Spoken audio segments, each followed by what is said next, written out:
Alright, so a few pointers on building coils for the Sherman RTA.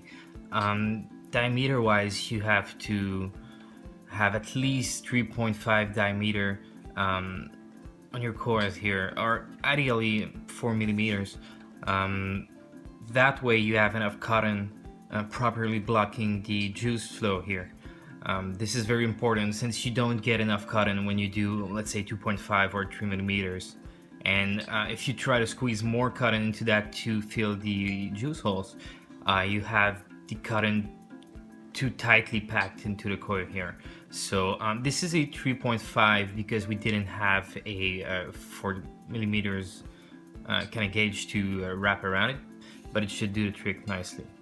Other important thing is you have to make it wide enough to kind of bridge over most of the space of the airflow here.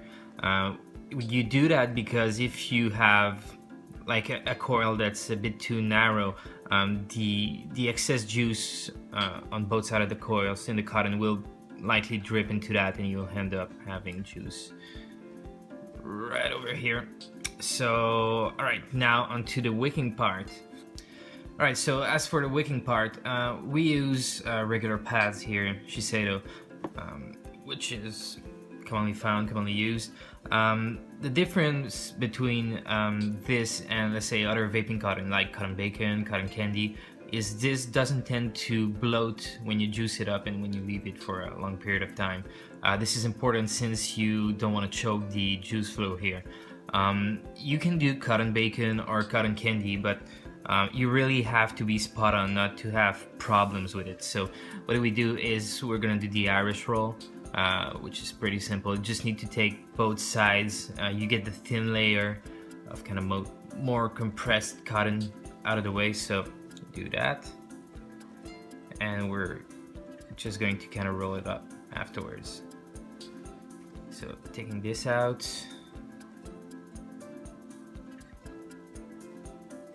and the other side. So while you're not obligated to do so, to use Shiseido cotton or whatever, this is just what works the easiest for us. So I know there's other methods that tend to work, but we use that one because it's easy. So I took the edge out to remove like the cut part, and we're going to roll this. So I'm just gonna put that here. So you roll it kind of tightly, just enough so it grips well together as you roll, and not too tightly though, because that way the juice won't travel well. And you do that for let's say about a little more than the half of the pad here.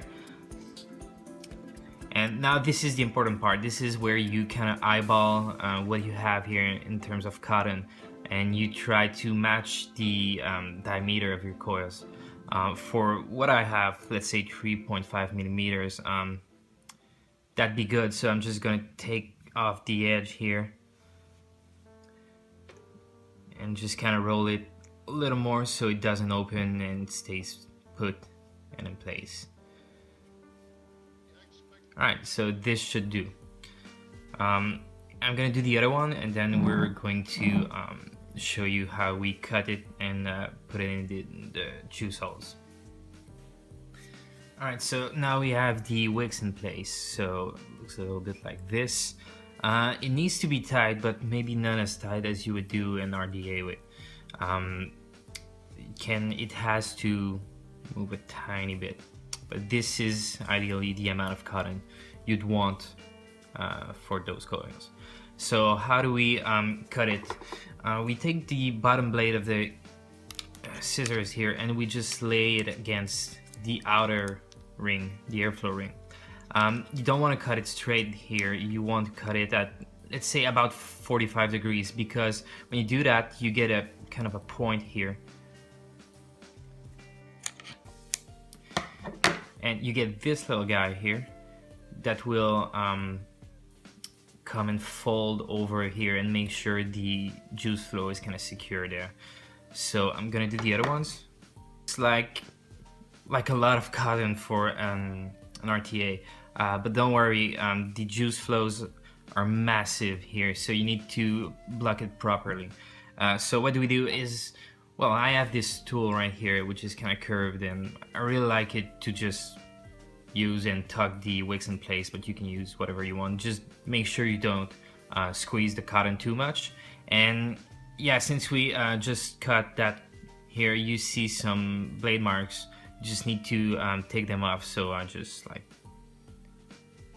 push it like that until it wears off and you don't see the cut marks. That I just kind of take the bottom half of the wick here and just push it backwards and tuck it in. And since you cut the cotton at an angle, you can just take the top part and tuck it over and kind of fold it. So that way you have enough cotton in the juice holes here, and as you can see, it blocks well here. You might want to take take a tool and just push the center here so that the juice can reach all the bottom part here. So I'm gonna do that for the other ones, and then we're going to juice it up, assemble, and fire it. Okay, so that would be the end result with the cotton in place. I'm just gonna show it to you so you have kind of an idea of how much cotton you have to put in there. It's a lot, I know, but it's all going to work out. So yeah, let's juice it up. I'll be using simple and classy Electra here. Yeah, let's just put some Coil. So it's all juiced up now, and this is what you want. You want to put a decent amount of juice when you kind of prep it, because you want it to reach the bottom of the wick here. So that way the bottom is primed, and when you put you assemble the tank and you put the juice in, it just flows much easier. So there's no kind of break in time. Yeah, so what do I do when I assemble it is I just take this off the mod, and yeah, we have the V1, well, not the V1, the first batch of Sherman here. So the chimney is actually two-piece, which kind of suits me because I put the chamber ring here over that part first, because it assembles kind of easily afterwards. So when that is in, and yeah, we also have the Nova Boxco Ultim kit. So this is not the same kind of glass section you have on the regular ones, but yeah, it works the same. So just gonna put that one here, and then the top part of the chimney just will kind of grip into the middle here, and you can just like tighten it up,